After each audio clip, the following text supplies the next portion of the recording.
हाय बच्चों, जय हिंद। हम लोग पढ़ रहे हैं रिप्रोडक्टिव सिस्टम, ह्यूमन रिप्रोडक्शन में, रिप्रोडक्टिव सिस्टम में मेल रिप्रोडक्टिव सिस्टम पढ़ रहे हैं। जैसा कि आपको मेल रिप्रोडक्टिव सिस्टम के बारे में बताया गया था, तो उसमें बताया गया कि दो तरह के ऑर्गन्स होते हैं मेल रिप्रोडक्टिव सिस्टम में। पहला होता है प्राइमरी सेक्स ऑर्गन। तो प्राइमरी सेक्स ऑर्गन टेस्टीज होता है। टेस्टीज की संख्या एक पेयर होती है। फिर बताया गया सेकेंडरी सेक्स ऑर्गन होते हैं। तो सेकेंडरी सेक्स ऑर्गन में आपको बताया गया कि स्क्रोटम होते हैं। स्क्रोटम के बाद वास डिफरेंस होता है, इपिडाइमिस होता है, वास इफरेंस होता है, इजैकुलेटरी डक्ट होता है और पेनिस होता है। फिर एसेसरी ग्लैंड्स बताए गए थे। एसेसरी ग्लैंड में तीन तरह के ग्लैंड्स बताए गए थे। सेमाइनल वेस्किल होता है, प्रोस्टेट ग्लैंड होता है और काउपर्स ग्लैंड होता है, जिसको हम बल्बो यूरेथ्रल ग्लैंड के नाम से भी जानते हैं। आपको सेमाइनल वेस्किल में बताया गया, सेमाइनल वेस्किल से सेमाइनल फ्लूइड का सेक्रेशन होता है। प्रोस्टेट ग्लैंड से प्रोस्टेटिक फ्लूइड का सेक्रेशन होता है और काउपर्स ग्लैंड या आप कह सकते हैं बल्बो यूरेथ्रल ग्लैंड, इससे काउपर्स फ्लूइड का सेक्रेशन होता है। इसी काउपर्स फ्लूइड को प्री कम के नाम से जानते हैं या इसको प्री इजैकुलेट के नाम से भी जानते हैं। तो हमको यहाँ पे हम लोग सबसे पहले यहाँ पे देखने वाले हैं secondary sex organ. Secondary sex organ में सबसे पहले हम लोग पढ़ने वाले हैं स्क्रोटम। तो हम लोग जो है हम इसमें पढ़ेंगे secondary male reproductive organ, secondary male reproductive organ. तो सेकेंडरी मेल रिप्रोडक्टिव ऑर्गन में पहला ऑर्गन हम पढ़ने वाले हैं स्क्रोटम। स्क्रोटम के बारे में पढ़ेंगे। What is the scrotum? तो स्क्रोटम के बारे में सबसे पहले हम सीखने की कोशिश करेंगे। तो पहला क्वेश्चन यह उठता है कि स्क्रोटम है क्या? तो सिंपल सी बात है, हम कह सकते हैं स्क्रोटम का दूसरा नाम होता है टेस्टिकल सैक, या इसको स्क्रोटल सैक के नाम से भी जानते हैं। स्क्रोटम ह्यूमन में एक्स्ट्रा एब्डोमिनल होता है। कहने का मतलब स्क्रोटम एब्डोमेन के बाहर होता है। तो मेल में पाया जाता है यह एब्डोमेन के बाहर होता है, इसीलिए स्क्रोटम को कहा जाता है यह एक्स्ट्रा एब्डोमिनल होता है। स्क्रोटम के अंदर ही टेस्टीज होती है। एक स्क्रोटम के अंदर दो चैम्बर होते हैं और ईच चैम्बर में एक टेस्टीज होती है। स्क्रोटम दो चैम्बर में एक कॉर्ड के द्वारा डिवाइड होता है, जिसको एक सेप्टा के द्वारा डिवाइड होता है, जिसको हम कहते हैं स्क्रोटाई सेप्टा। स्क्रोटाई सेप्टा स्क्रोटम को दो भाग में बांट देता है, दो चैम्बर में डिवाइड कर देता है और ईच चैम्बर में एक टेस्टीज होता है। स्क्रोटम के अगर टेम्परेचर की बात करें तो स्क्रोटम का टेम्परेचर बॉडी के टेम्परेचर से 2.5 से 3 डिग्री लो होता है। जो है यह टेम्परेचर फेवरेबल होता है स्पर्म बनाने के लिए, मतलब स्पर्मेटोजेनेसिस होने के लिए, क्योंकि स्पर्मेटोजेनेसिस 37 डिग्री सेल्सियस टेम्परेचर पे नहीं हो सकता है। इसीलिए ह्यूमन में स्क्रोटम का डेवलपमेंट हुआ। लेकिन कुछ एनिमल्स हैं जिसमें स्क्रोटम नहीं होता है, जैसे एलिफेंट एलिफेंट की बात कर लें, इसमें स्क्रोटम नहीं होता है। इसमें टेस्टीज एब्डोमिनल होता है, श्रूज होता है, डॉल्फिन होता है। तो डॉल्फिन, श्रूज, एलिफेंट, ऐसे बहुत सारे एनिमल्स हैं जिसमें स्क्रोटम नहीं होता है। कहने का मतलब टेस्टीज ऐसे एनिमल में एब्डोमिनल होता है, टेस्टीज एब्डोमेन के अंदर होता है, क्योंकि उसमें स्क्रोटम होता ही नहीं है। तो हम स्क्रोटम के बारे में पढ़ते हैं, स्क्रोटम क्या है। तो सिंपली हम बात करते हैं जैसा कि अगर हम माने हम देखें ये मान लेते हैं एब्डोमिनल कैविटी है। This is called as the abdominal cavity. तो ये हमारे बॉडी का एब्डोमिनल कैविटी है, तो इसको हम कहते हैं एब्डोमेन। तो स्क्रोटम एक्स्ट्रा एब्डोमिनल होता है। एब्डोमेन से ही एक दूसरा सैक लगा होता है। इसी सैक को हम नाम देते हैं scrotum. This is called as the scrotum. इसी को हम स्क्रोटम के नाम से जानते हैं। और ये स्क्रोटम का वाल है। This is the wall of the scrotum. तो अगर हम स्क्रोटम के वाल के स्किन की बात करें तो इसका स्किन मोर पिगमेंटेड होता है। स्क्रोटम के वाल का स्किन मोर पिगमेंटेड होता है। तो स्क्रोटम के वाल में एक मसल्स होता है, इस मसल्स का नाम होता है डार्टस मसल। तो इस मसल्स को हम कहते हैं डार्टस मसल्स। तो इस मसल्स का नाम होता है डार्टस मसल्स। तो ये स्क्रोटम का वाल है और ये ग्रीन वाला है डार्टस मसल्स। यही डार्टस मसल्स स्क्रोटम के साइज को घटाता और बढ़ाता है। ठंडी के टाइम पे जैसे अगर बॉडी ठंडी कूल हो जाए या विंटर सीजन की अगर हम बात करें तो जब बॉडी कूल होती है या विंटर सीजन में ये मसल्स कॉन्ट्रैक्ट कर जाता है। जब ये मसल्स कॉन्ट्रैक्ट करता है तो स्क्रोटम की साइज छोटी हो जाती है। लेकिन जैसे ही हमारी बॉडी गर्म होती है या कह लेते हैं समर में, गर्मी के टाइम में ये मसल्स रिलैक्स हो जाता है। ये मसल्स रिलैक्स होगा तो यह स्क्रोटम की साइज बढ़ जाएगी। तो मतलब डार्टोज मसल्स जो है या डार्टस मसल्स जो है यह स्क्रोटम के साइज को कंट्रोल करता है, मतलब साइज को बढ़ाता और घटाता है। अच्छा, अगर हम बात करें तो स्क्रोटम दो भागों में बटा होता है, दो चैम्बर में बटा होता है। तो जिस स्ट्रक्चर के द्वारा जो इसको दो चैम्बर में बांटता है उसको हम कहते हैं स्क्रोटाई सेप्टा। तो ये होता है स्क्रोटाई सेप्टा, इसको हम नाम देते हैं स्क्रोटाई सेप्टा। इस तरह से स्क्रोटम दो चैम्बर में बट जाता है। तो इसके ईच चैम्बर में टेस्टीज होता है। तो इसके ईच चैम्बर में टेस्टीज होता है, तो ये टेस्टीज होता है। तो this is called as the testes. तो स्क्रोटम के ईच चैम्बर में टेस्टीज पाया जाता है और ये टेस्टीज से लगा होता है epididymis. This is called as the epididymis. तो इसको हम एपिडिडाइमिस कहते हैं। तो टेस्टीज से ये लगा होता है एपिडिडाइमिस, इसको हम एपिडिडाइमिस का नाम देते हैं। तो अब जरा देखिए, तो ये होगा स्क्रोटाई सेप्टा, ये है स्क्रोटल सैक। स्क्रोटम के अंदर दो चैम्बर और इसके एक चैम्बर में एक टेस्टीज पाया जाता है। तो दोनों टेस्टीज आपस में चिपके नहीं होते हैं, अलग अलग चैम्बर में होने के कारण एक दूसरे से दूर रहते हैं। अच्छा, अब हम बात करें तो ये एब्डोमेन है और ये स्क्रोटम है। एब्डोमेन और स्क्रोटम के बीच में एक कैनाल होता है, इसी कैनाल का नाम होता है इंग्यूनल कैनाल। तो this canal is called as the inguinal canal. तो इस कैनाल को हम इंग्यूनल कैनाल नाम देते हैं। तो आप कर सकते हैं स्क्रोटम एब्डोमेन से अटैच्ड होता है। किसके द्वारा अटैच्ड होता है? इंग्यूनल कैनाल से अटैच्ड हो जाता है। जो है यदि यह इंग्यूनल कैनाल कभी रप्चर हो जाए, मतलब इसकी साइज बढ़ जाए, डायमीटर बढ़ जाए, तो हार्निया हो जाता है। तो जिसको हम कहते हैं इंग्यूनल हार्निया। इंग्यूनल हार्निया में क्या होता है? तो इस एब्डोमेन में हमारी आंत होती है, इंटेस्टाइन होती है। तो ये जब रप्चर हो जाता है तो इंटेस्टाइन, जो हमारी आंत है, इंटेस्टाइन का कुछ पोर्शन खिसक करके इस इंग्यूनल कैनाल से होते हुए स्क्रोटल सैक में आ जाता है और इसी कंडीशन को कहते हैं इंग्यूनल हार्निया। अच्छा, आगे हम बात करते हैं ये इंग्यूनल कैनाल और क्या करता है। ये पैसेज प्रोवाइड करता है स्पर्मेटिक कॉर्ड को। अब यहां पे बात आती है कि स्पर्मेटिक कॉर्ड क्या है।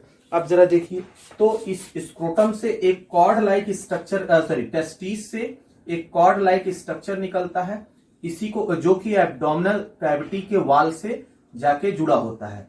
तो इसी कॉर्ड को हम कहते हैं स्पर्मेटिक कॉर्ड। इस कॉर्ड को हम नाम देते हैं स्पर्मेटिक कॉर्ड। तो ये क्वेश्चन एक बार पूछा गया है कि स्पर्मेटिक कॉर्ड किससे एसोसिएटेड है। तो स्पर्मेटिक कॉर्ड यह मेल से एसोसिएटेड है। मेल में कहां होता है? यह टेस्टिज से अराइज होता है, टेस्टिज के टिप से अटैच्ड होता है। तो यह टेस्टिज को एब्डोमिनल कैविटी के वाल से जोड़ने का काम करता है। अच्छा, अगर हम बात करें तो ये जो स्पर्मेटिक कॉर्ड है, तो इस पे भी एक मसल्स होता है। इस मसल्स का नाम होता है क्रीमास्टर मसल्स। तो इस मसल्स को हम नाम देते हैं क्रीमास्टर्स मसल्स। तो आप याद रखेंगे, स्पर्मेटिक कॉर्ड टेस्टिज को एब्डोमेन के वाल से जोड़ता है। तो ये कहलाएगा स्पर्मेटिक कॉर्ड। स्पर्मेटिक कॉर्ड, तो इसको हम स्पर्मेटिक कॉर्ड कहेंगे। इसके अंदर जो मसल्स होता है उस मसल्स को हम कहते हैं क्रीमास्टर मसल। तो this is called as the cremaster muscles.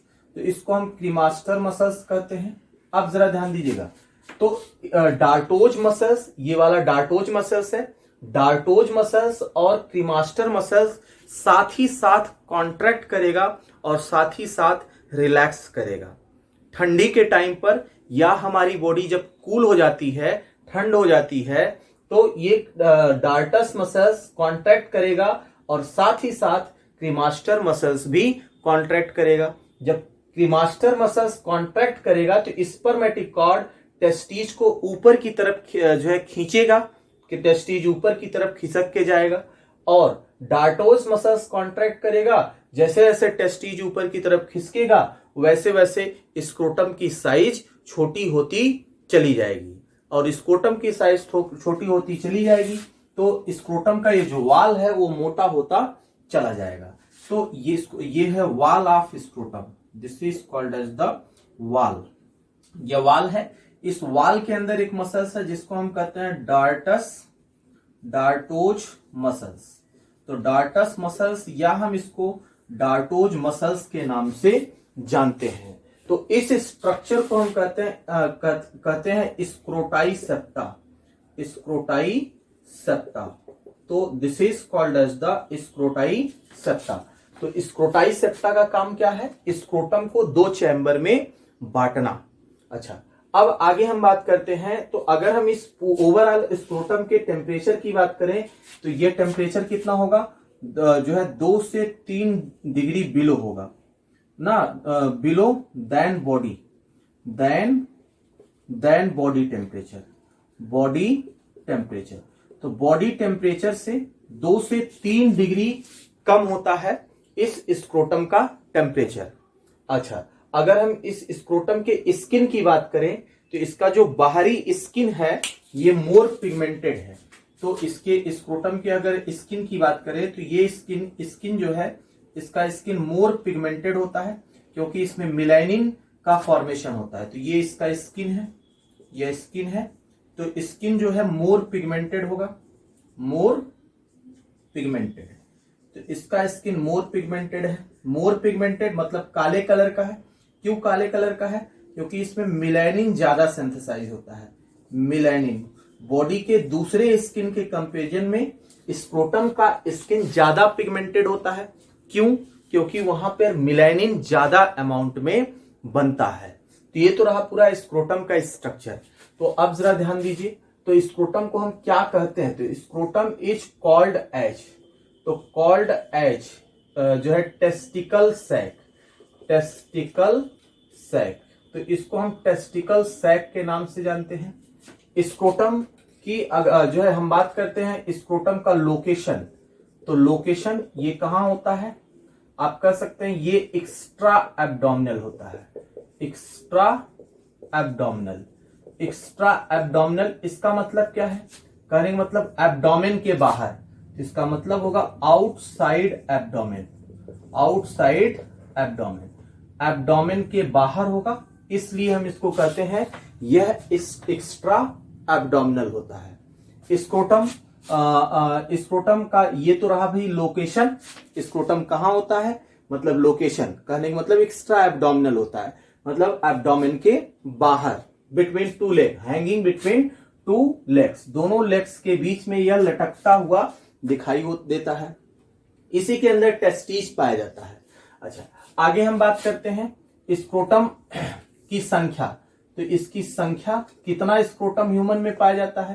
तो हम कह सकते हैं सिंगल स्क्रोटम होता है। स्क्रोटम की संख्या 1 होती है। स्क्रोटम अब्सेंट होता है किसमें? अब्सेंट होगा किसमें? अब्सेंट होगा तो आप कह सकते हैं DES,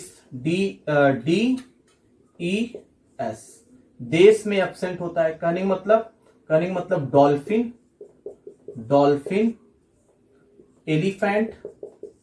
एलिफेंट और तीसरा होता है स्रूज। तो स्रूज में, डॉल्फिन में और एलिफेंट में स्क्रोटम नहीं पाए जाते हैं। कहने का मतलब इन सारे एनिमल्स में टेस्टीज कैसा होगा, इन सारे एनिमल्स में टेस्टीज एक्स्ट्रा एब्डोमिनल होगा, टेस्टीज एब्डोमिनल होता है, एब्डोमिनल टेस्टीज पाया जाता है। कहने का मतलब टेस्टीज एब्डोमेन में पाया जाता है।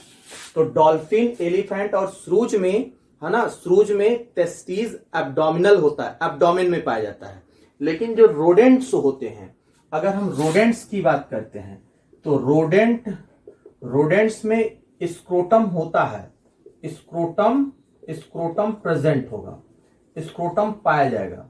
रोडेंट्स मतलब जो चूहे वाली प्रजाति है, कैट में ना, जो है रैट में, तो चूहे वाली प्रजाति मतलब रोडेंट्स की अगर हम बात करें तो रोडेंट्स में स्क्रोटम प्रेजेंट होता है, लेकिन टेस्टीज उसमें परमानेंट नहीं होता है। तो आप कह सकते हैं रोडेंट्स में testes comes in breeding season. अगर हम बात करें रोडेंट्स की, जैसे कैट की अगर हम बात करें, कैट में परमानेंटली टेस्टीज उसके स्क्रोटम में नहीं पाया जाता है। जब ब्रीडिंग पीरियड आता है उसी समय एब्डोमेन से निकल करके टेस्टीज स्क्रोटम में आ जाता है। लेकिन ह्यूमन में अगर बात करें तो स्क्रोटम परमानेंटली एब्डोमेन में टेस्टीज परमानेंटली स्क्रोटम में ही पाया जाता है। तो ह्यूमन की अगर बात करें तो ह्यूमन में टेस्टीज बनता कहां है, एम्ब्रियोनिक डेवलपमेंट के टाइम पर टेस्टीज का फॉर्मेशन एब्डोमेन में होता है। जब मां के गर्भ में बच्चा 7 से 8 महीने तक हो जाता है, 7 महीने का हो जाता है, तब उसके एब्डोमेन से टेस्टीज खिसकना शुरू होता है और 8वें महीने के लास्ट तक यह उतर करके स्क्रोटम में आ जाता है। 9वें महीने में पूरी तरह से स्क्रोटम में पहुंच जाता है टेस्टीज बेबी में। बर्थ के बाद जब बच्चा पैदा होता है तो उसके टेस्टिकल सैक में टेस्टीज पाया जाता है। लेकिन कुछ बच्चों में नहीं ऐसा हो पाता है ना, ऐसा इसलिए नहीं हो पाता है तो उसमें टेस्टोस्टेरोन की कमी हो जाती है। जब टेस्टोस्टेरोन की कमी हो जाएगी तो इसको टेस्टीज का डिसेंड नहीं हो पाता है, तो टेस्टीज एब्डोमेन में ही रह जाता है। तो पैदा होने के बाद डॉक्टर ऑपरेशन करके उसके टेस्टीज को स्क्रोटम में ले आता है। तो इस कंडीशन को जो है एक डिजीज का नाम देते हैं, जिसको हम कहते हैं जो है क्रिप्टोरकाइडिज्म। तो जो है आगे हम लोग इसके एबनॉर्मलिटी में बात करेंगे जब हम लोग पढ़ेंगे जो है टेस्टीज। तो ये तो हम पढ़ रहे हैं स्क्रोटम। अच्छा, तो नेक्स्ट इसमें है स्क्रोटाई सत्ता। तो स्क्रोटाई सत्ता की अगर हम बात करें तो ये क्या करता है, ये स्क्रोटम को 2 चैम्बर में बांटता है। तो आप कह सकते हैं these divide the scrotum into 2 chamber. यह स्क्रोटम को 2 भागों में बांट देता है, 2 चैम्बर में बांट देता है, और इसके दोनों चैम्बर में एक एक टेस्टीज पाए जाते हैं। तो नेक्स्ट हम बात करते हैं तो टेस्टीज कहां होते हैं। तो आप कह सकते हो स्क्रोटम क्या जो है स्क्रोटम कंटेन्स द टेस्टीज। तो scrotum contains the testes, scrotum contains the testes contain करता है, स्क्रोटम के अंदर ही टेस्टीज पाया जाता है। अच्छा, टेस्टीज और स्क्रोटम के वाल के बीच एक स्ट्रक्चर लगा होता है जिसको हम नाम देते हैं जिबर्नैकुलम,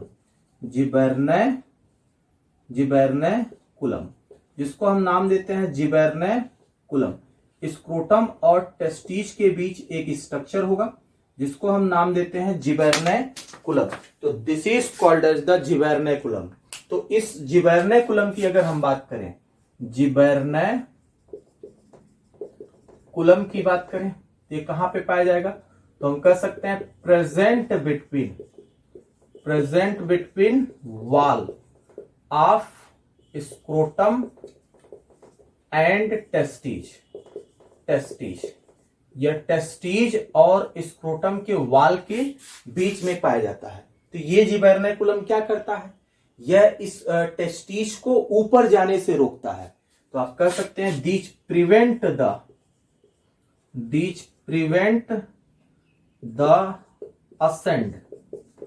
असेंड ऑफ टेस्टिज, ये टेस्टिज को असेंड होने से रोकता है। तो जिबेर्नेकुलम टेस्टिज को असेंड होने से रोकता है, कहने का मतलब ऊपर जाने से रोकता है। आगे नेक्स्ट पॉइंट की हम बात करते हैं।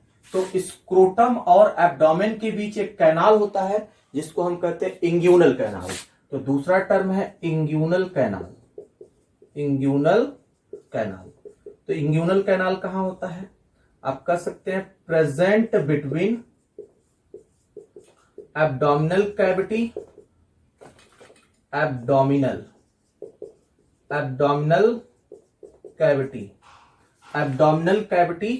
एंड स्क्रोटम और एब्डोमिनल कैविटी के बीच में होता है। अच्छा, तो ये क्या करता है? These also provide passage to spermatic cord, यह स्पर्मेटिक कार्ड को रास्ता भी देता है। तो हम कह सकते हैं प्रोवाइड पैसेज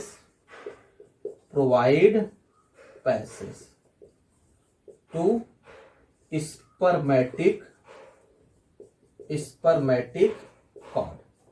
स्पर्मेटिक कॉर्ड। यदि यह इंग्यूनल कैनाल रप्चर कर जाए, मतलब डिस्ट्रॉय हो जाए, या आप ऐसे कह लें इस इंग्यूनल कैनाल का डायमीटर यदि बढ़ जाता है, इसी कंडीशन को हम कहते हैं इंग्यूनल हार्निया। हार्निया भी कई तरह का होता है, जिसमें से एक इंग्यूनल हार्निया होता है। तो इंग्यूनल हार्निया में इसकी साइज बढ़ जाती है, और जिस कारण से इंग्यूनल हार्निया में इसकी साइज बढ़ जाती है, जिस कारण से इंटेस्टाइन स्क्रोटम में आने लगता है। तो अगर हम स्क्रोटम के टेम्परेचर की बात करें तो इसका टेम्परेचर कितना होता है? तो आप कह सकते हैं लगभग 34 डिग्री सेल्सियस। तो 34 डिग्री सेल्सियस इस स्क्रोटम का टेम्परेचर होता है। यदि हम मसल्स की बात करें तो इससे एसोसिएटेड दो मसल्स हैं। अगर हम मसल्स की बात करें, इससे एसोसिएटेड दो मसल्स होते हैं। कौन कौन से दो मसल्स हैं? तो मसल्स की बात करें तो इससे एसोसिएटेड दो मसल्स हैं, दो मसल्स होते हैं। तो दो मसल्स होते हैं, एक होता है डार्टस मसल, डार्टोज मसल्स, और दूसरा होता है क्रीमास्टर मसल। तो डार्टोज मसल्स की अगर हम बात करें, ये कहां पाया जाएगा?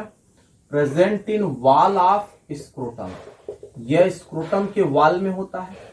और क्रीमास्टर मसल्स कहां होता है? यह स्पर्मेटिक कॉर्ड में होता है, क्रीमास्टर मसल्स। अच्छा, अगर हम बात करते हैं तो ये जो दोनों मसल्स हैं, अगर ये मसल्स कॉन्ट्रैक्ट करते हैं तो स्क्रोटम की साइज क्या करेगी? डिक्रीज कर जाएगी, घट जाएगी। कहने का मतलब स्क्रोटम छोटा हो जाएगा। यदि यह मसल्स रिलैक्स करते हैं, रिलैक्स्ड स्टेट में होते हैं, तो स्क्रोटम की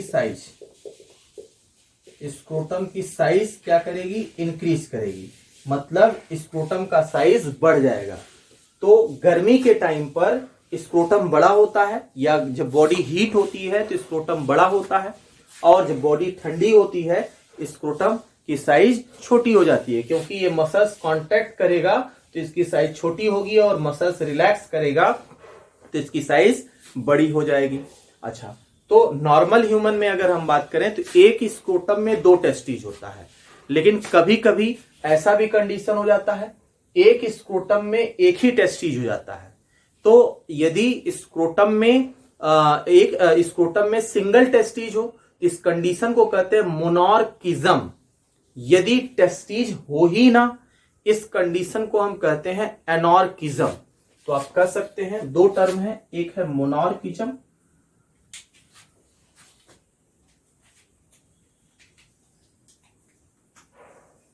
एक है मोनॉर्किज्म। मोनॉर्किज्म मतलब सिंगल टेस्टिस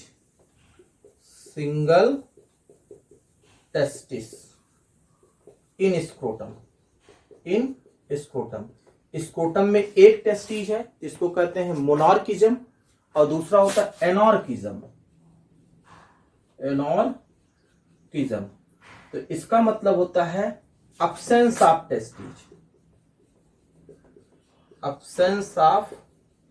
टेस्टिज इन स्क्रोटम। यदि स्क्रोटम में टेस्टिज हो ही ना, absent हो, तो इस कंडीशन को हम कहते हैं एनॉर्किज्म। ये दोनों ही एबनॉर्मलिटी है, ये ह्यूमन में एबनॉर्मलिटी होता है। तो स्क्रोटम में बस इतना ही देते हैं, एनसीईआरटी में बिल्कुल नहीं दिया है, मैं तो कुछ करते हुए इतना बता दिया। अब इसके बाद हम लोग पढ़ेंगे टेस्टिज के बारे में, टेस्टिज क्या है। तो इस वीडियो में बस इतना ही। थैंक यू, टेक केयर, जय हिंद।